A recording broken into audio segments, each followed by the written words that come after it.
Conexão. É ligar, inspirar, criar. É a possibilidade de sonhar grande e alcançar o que parecia ser impossível. É aproximar e divertir com conforto e segurança. É emocionar. Num mundo tão dinâmico, fica fácil entender o poder da conexão. Por isso oferecemos muito mais que internet, TV e telefonia. Ligamos você ao futuro. Coprel Telecom. Inovação que liga você ao futuro.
Olá, boa noite. Nós estamos de volta com a programação ao vivo aqui nesse dia de estreia da NGTV. Já apresentamos o programa Contraponto às 7h30 da noite, tivemos o NG Esportes e agora, para a gente encerrar esse espaço da programação ao vivo nesse primeiro dia, nós temos o programa Biografia. O programa Biografia, ele tem por objetivo trazer convidados de relevância para a cidade, para toda a região. Nós vamos conhecer um pouco da história do convidado, falar sobre projetos, uma série de questões. Antes de eu apresentar, embora a convidada ela seja conhecidíssima, né? Foge às apresentações, não tem muita necessidade de apresentar. Mas, professora, antes de lhe cumprimentar, eu gostaria de convidar o nosso espectador a seguir as nossas redes sociais, o Instagram, o Facebook, também seguir o nosso canal no YouTube, porque nós estamos com um espaço novo de programação, a gente tem muito a oferecer, é um produto novo que está iniciando, a gente quer complementar, né? Não queremos competir com ninguém, os veículos de comunicação todos aqui em Passo Fundo, eles têm o seu espaço e nós obviamente queremos conquistar o nosso também. Professora Tânia Rezin, boa noite, obrigado pela presença, muito bem-vinda aqui à NGTV. Boa noite, Álvaro, quero cumprimentá-lo e também ao Daniel e a equipe que traz a Passo Fundo mais um fôlego, não é, de divulgação da sua produção, dos seus cidadãos. Então, eu fico muito alegre de ter sido convidada para esse momento e desejo a vocês toda a sorte de sucesso para que isso contribua com a ampliação do progresso da nossa cidade. Muito bem, só quero conferir com o pessoal aqui da técnica, a gente está enfrentando um pequeno problema no YouTube, mas nós seguimos com a programação no site, seguimos com a programação na Coprel TV, logo a gente retorna aí para as plataformas digitais também. Professora Tânia Rezin, eu quero dizer da minha satisfação de lhe receber aqui nessa estreia, nesse primeiro programa, e eu queria lhe pedir para que Tânia Rezin definisse Tânia Rezin para a gente iniciar a nossa conversa. Determinada, teimosa, sonhadora, realizadora e provocadora. Que bacana. São palavras fortes, professora. Sem dúvida. Aliás, eu estava, quando lhe convidei para que viesse para a entrevista, embora eu já conhecesse, a gente já se conhece há bastante tempo, né, professora? Mas eu também fui pesquisar algumas coisas suas e já conheci a história quando a senhora fala em determinada, em força, e que são palavras fortes, desde criança. Precisou passar por isso, né? Na verdade, como eu tive uma dificuldade para nascer, a minha mãe não podia engravidar.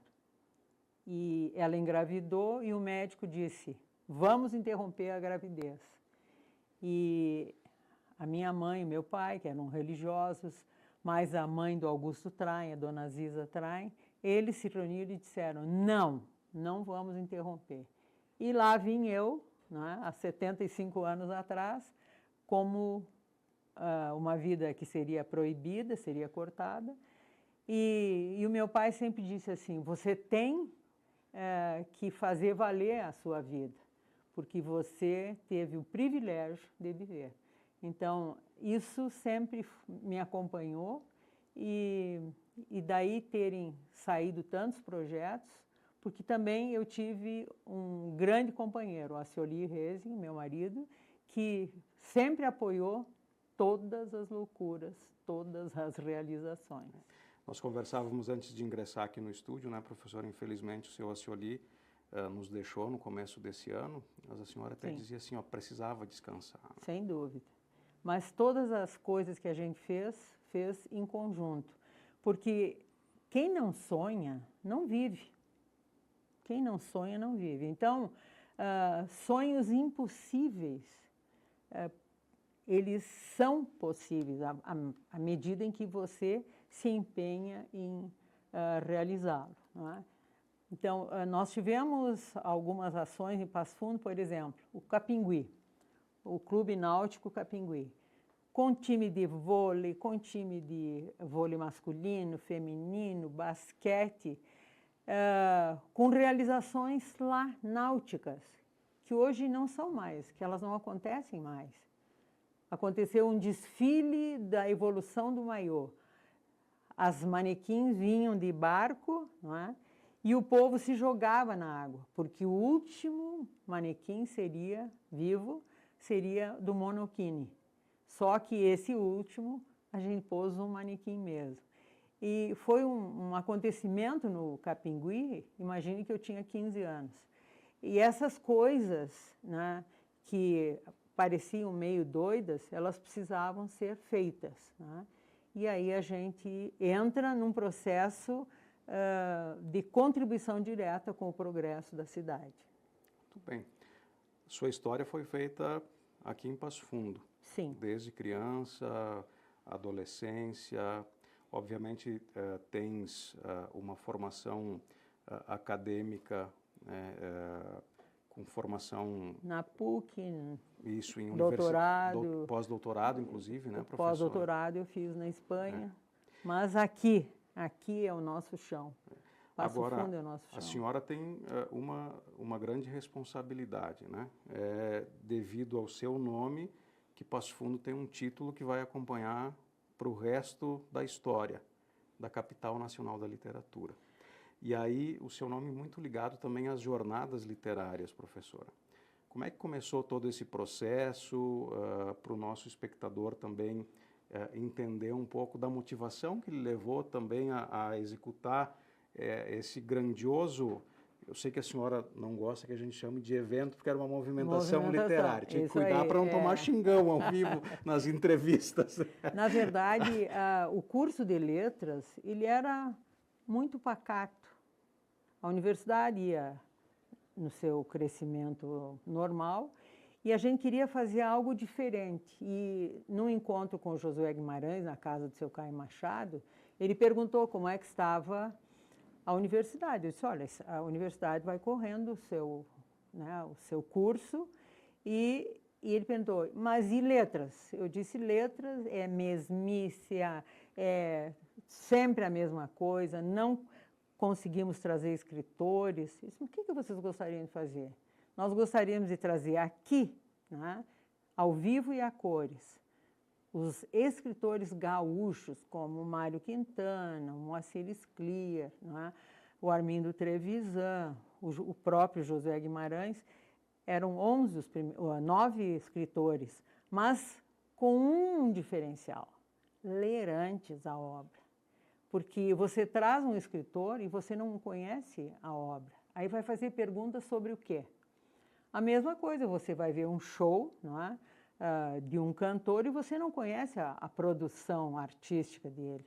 Então, nós quisemos fazer um projeto que não tínhamos certeza que ele seria continuado, ainda mais começando no Rio Grande do Sul e se tornando nacional e também com convidados internacionais. Então, esse desejo de falar com o escritor, não apenas ler o seu livro, ler e falar. Então, isso é que gerou a vinda dos escritores com apoio pleno do Josué Guimarães, e quando a gente foi fazer a avaliação dessa primeira jornada, o Josué disse assim: o projeto está pronto, vai ser nacional, e de 2 em 2 anos. Professora, e aí a ideia de transformar numa espécie de circo da cultura, né? Inclusive a sua abertura, ela tinha sempre aquele gesto, né? Respeitável público. Pois aí tem uma inserção do grupo do Festival de Folclore Antigo, né? Liderado pelo Paulo Dutra, que em 1995 sugeriu que nós uníssemos 3 eventos numa lona de circo. Era um evento da Embrapa, o evento do Festival do Folclore e a jornada. Então, naquele ano, foi o primeiro ano que a gente teve um apoio, por exemplo, da Petrobras, né? Tivemos outros apoios importantes.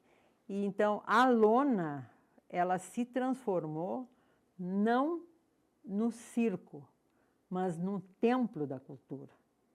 E isso é que Passo Fundo não pode perder.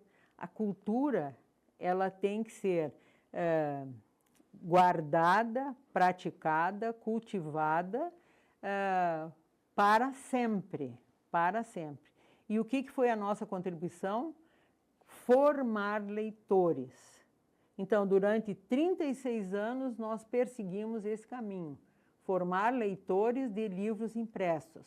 Hoje, estamos formando leitores que circulam entre o impresso e o digital, entre o livro e as séries, entre o livro e os vídeos. Aquilo que a senhora falava lá atrás, sempre a transformação das linguagens, né, professora? Exatamente, a utilização das linguagens, porque o que foi maravilhoso é que a gente podia estudar as obras antes e não existia na época celular. Então, a gente trabalhou 36 anos sem ter o celular, porque o formato dentro do Circo da Cultura com o celular hoje seria totalmente diferente. Impraticável, impraticável. E a gente vê hoje como as crianças aproveitaram na jornadinha, os jovens, né, na Jornite, os alunos da UPF, na jornada UPF. E hoje o que fazem os jovens? Eles estão com o celular na mão, eles estão jogando, seus pais estão jogando, seus avós estão também jogando. E, ao mesmo tempo, circulando. Esse jogo vem de que livro? Vem de que filme? E aí a circulação das mídias, né, fazendo com que o processo seja ainda mais completo e mais enriquecedor. A senhora sabe que as jornadas, elas tomaram... elas ganharam não só o Brasil, ganharam o mundo. Nós recebíamos aqui na cidade escritores estrangeiros, enfim. E eu, profissionalmente, também tive digamos assim, a honra de estar à frente da primeira transmissão na época que a TV Pampa fez, Exatamente, ao vivo, fora de estúdio. E hoje é muito simples, nós estamos aqui fazendo uma transmissão em várias plataformas, mas na época, para a gente fazer uma transmissão ao vivo, tinha que vir um caminhão de Porto Alegre, Exatamente. com umas antenas enormes para a gente fazer. E 2003 foi uma jornada espetacular, professor, a gente deslocava toda a estrutura de redação, enfim, e produzimos o conteúdo todo do telejornal, obviamente não esquecendo dos outros conteúdos editoriais, mas muito focado na jornada de literatura. E antes disso, em 2001, foi o tema mais inovador que a jornada teve, que foi 2001, uma jornada na galáxia de Gutenberg, da prensa ao e-book. E nós conseguimos, naquele momento, trazer uma das 3 prensas que existem de Gutenberg, da cidade de Mainz, na Alemanha, colocar no Museu de Artes Visuais, Ruth Schneider, e deixar junto um e-book que as pessoas não imaginavam que em tão pouco tempo nós estaríamos, né, com os celulares na mão, nos tornando leitores ubíquos, né, estando envolvido com o mundo inteiro. Professora, e aí obviamente vieram as jornadas posteriores, a gente citou 2001, 2003, 2005, me lembro que foi grandiosa, assim como foi 2007, mas chegou o tempo que também a senhora precisou de alguma forma se afastar. A minha última foi 2013, foi um sucesso sem limites, né? Foi uma coisa maravilhosa. E aquele momento de rompimento, assim, lhe provocou algum sentimento especial, até porque a sua ligação com toda a formação, com toda a criação, como é que foi aquele processo, assim? Você ter ideias é muito importante, mas como viabilizá-las? O grande problema era conseguir patrocínios. Então, eu tive, durante muito tempo, né, essa preocupação, e eu viajava, eu ia aos ministérios e às empresas estatais e visitava as pessoas, mas chegou um momento que eu, né, já com 33 anos de jornada, atuando à frente, eu não estava tendo condições de eu mesma fazer liderar a parte acadêmica da jornada e buscar as verbas. Então, claro que a gente sente uma tristeza, né? Porque jamais se pensou em chegar num projeto tão grandioso, com tantos efeitos, tão copiado por sua grandiosidade, não só no Brasil, mas fora do Brasil, e que deu tantos resultados, né? Até hoje eu vou te dizer que eu sinto muito, que a Universidade de Passo Fundo não seja mais identificada como a universidade que geria, né, as jornadas. Isso me dói até hoje, né? Mas as jornadas estão registradas em livros, em vídeos, né? E todos esses registros são importantes para a gente ver o que aconteceu. Existe um escritor francês que está com 102 anos e que esteve aqui, Edgar Morin, né? Existe um outro que agora está entre os seus amigos no céu, que foi o Ariano Suassuna. É inimaginável a gente perceber que essas pessoas estiveram aqui, falaram com a gente, né? O Mindlin, o grande bibliófilo brasileiro, né? Então, assim como os outros escritores brasileiros que nos deram apoio, Inácio de Loyola Brandão... Os 3 tenores que eles chamavam? Exatamente. O Loyola, até hoje, a Luciana Savagé,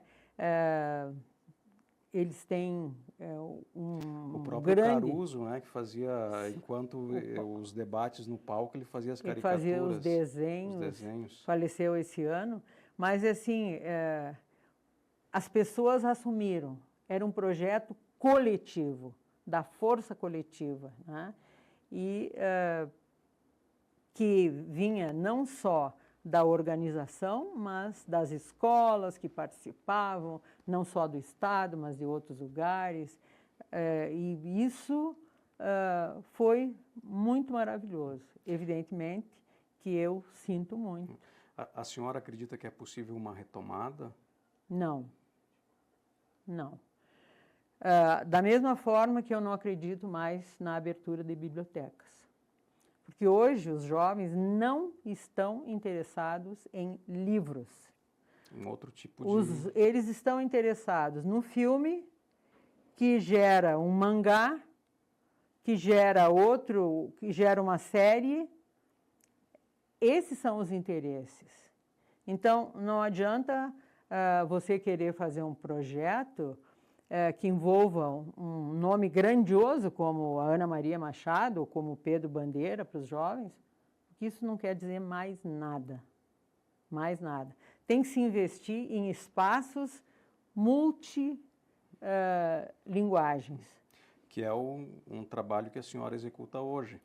Nós temos esse projeto que é coordenado diretamente pela professora Maria Augusta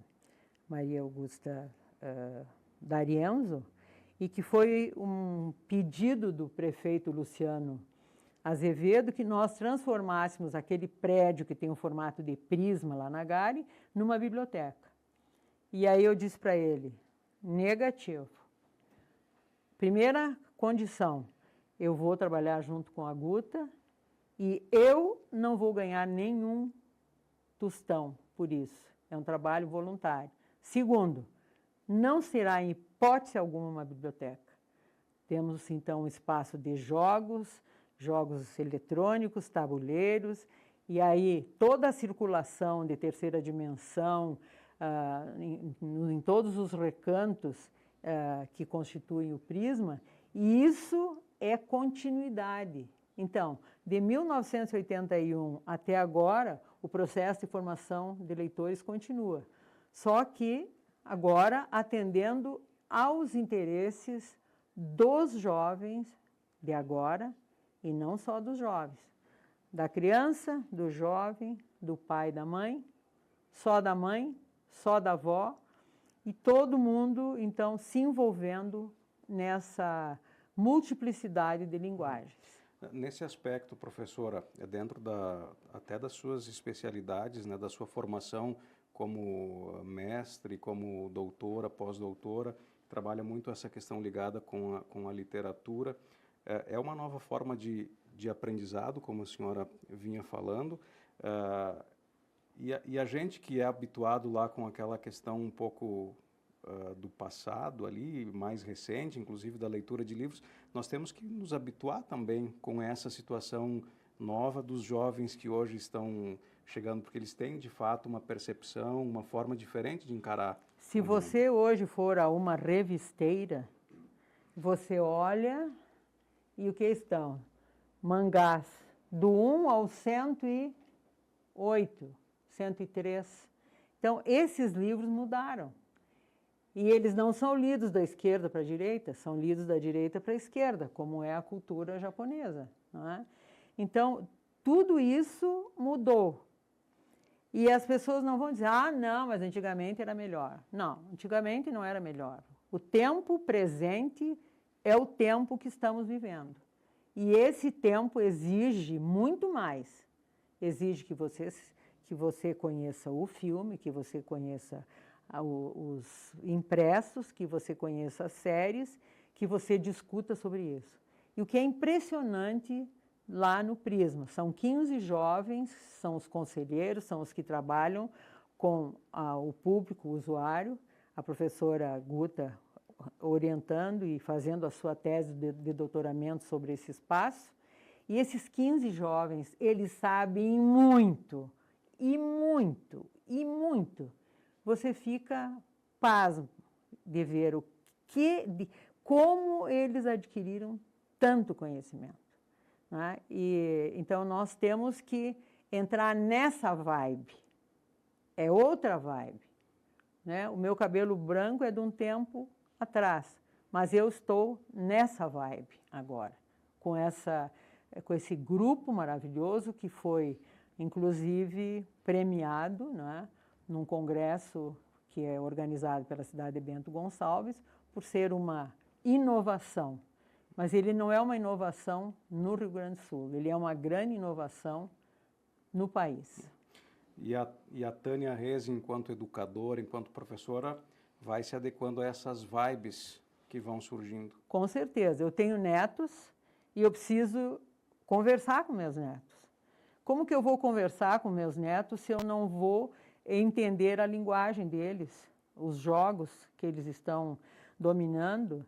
E então, tanto os mais velhos como os menores, a gente tem que manter o diálogo. E o diálogo, ele perpassa, não é, pela programação que vem veiculada pelo celular ou pelos os tablets ou então nos outros formatos. Dentro da sua concepção educadora, as nossas escolas hoje, elas não têm as condições de atender nessa formatação que se imagina o ensino hoje, o ensino-aprendizado. Não tem preparo nenhum. E eu acho isso muito injusto com os professores, porque agora eu estou falando em termos de Brasil, né?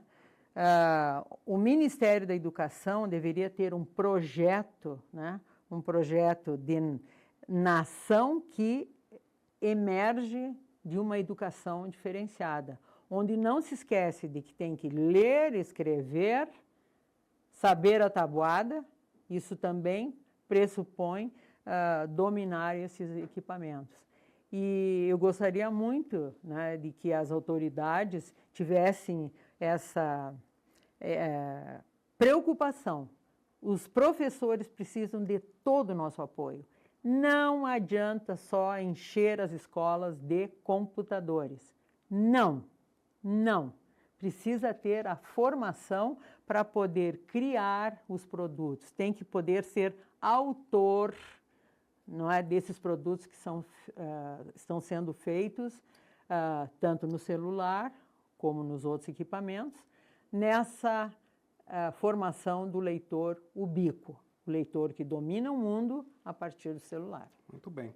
Professora, muito aprazível a nossa conversa. Infelizmente, nós chegamos ao final do tempo, mas nós vamos oportunamente lhe convidar em outra oportunidade para nós falarmos mais sobre educação, entendermos mais esses conceitos e, obviamente, também darmos o devido valor que a senhora merece por toda a história que a senhora construiu aqui na cidade. Eu agradeço muito pela oportunidade que eu tive até hoje de trabalhar em conjunto, trabalhar coletivamente e trabalhar com os meios de comunicação, né? Isso foi sempre muito bom. E não se faz nada sem o sonho e não se faz nada sem o coletivo. Então, eu agradeço muito essa oportunidade e espero ainda poder contribuir junto com a Guta lá no Prisma e em outros projetos. Tem que seguir nas vibes, professora. Isso aí. E muito assim, obrigada. Eu que agradeço. Só para a gente encerrar, lembrando que a gente está tendo um feedback bem bacana sobre essa nossa estreia, os programas que nós apresentamos hoje, e nós estamos estreando no dia 8 de maio. Recebi com muito carinho uma mensagem do Gilmar Lima, ele que trabalhou muito tempo como cinegrafista na RBS TV, dando conta também que a RBS de Passo Fundo, ela também foi inaugurada no mês de maio, no ano de 1980. Então, exatamente, ele fazia essa referência, desejando sucesso a todos nós. Sucesso professora. Vocês. Muito obrigado, tá? Eu que agradeço a oportunidade. Foi bem gratificante lhe receber nesse primeiro biografia. Quero contribuir com vocês. Tá certo. Na sequência, você fica com o primeiro episódio da série Túnel no Tempo. Nós retornamos amanhã, a partir das 19h30, com a programação ao vivo aqui na NGTV. A todos vocês, muito obrigado pelo carinho, obrigado pela audiência. Tenham todos uma ótima noite.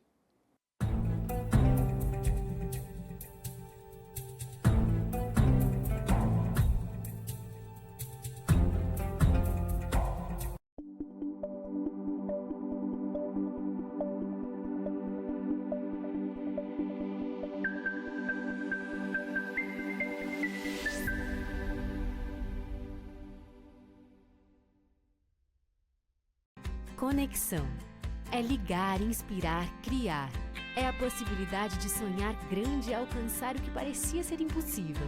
É aproximar e divertir com conforto e segurança. É emocionar. Num mundo tão dinâmico, fica fácil entender o poder da conexão. Por isso oferecemos muito mais que internet, TV e telefonia. Ligamos você ao futuro. Coprel Telecom. Inovação que liga você ao futuro.